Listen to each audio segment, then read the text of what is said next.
নমস্কাৰ বন্ধু বান্ধৱীসকল আপোনালোক সকলোকে মই সুৰজ চেত্ৰীয়ে পুনৰবাৰ টিপছ অসম ইউটিউব চেনেলটোলৈ স্বাগতম জনাইছোঁ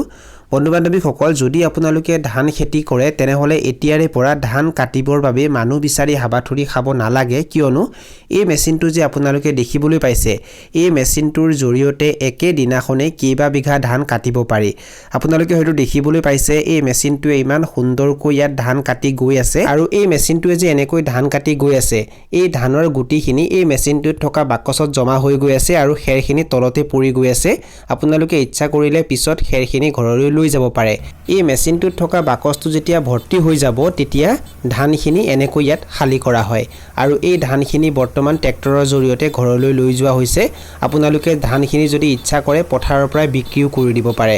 আৰু চাওক ইমান সুন্দৰকৈ এই ধানখিনি ইয়াত কাটি একেবাৰতে মৰণা মৰা কামো হৈ গৈছে কোনো টেনচন নাই কোনো সমস্যা নাই একেবাৰতে গোটেই কামখিনি হৈ যায় চাওক এতিয়া আপোনালোকে ধান কটা মানুহ বিচাৰিও হাবাথুৰি খাব নালাগে লগতে মৰণা মাৰিবৰ বাবে একো চিন্তা কৰিব নালাগে কাৰণ একেলগে গোটেইখিনি কাম হৈ যায়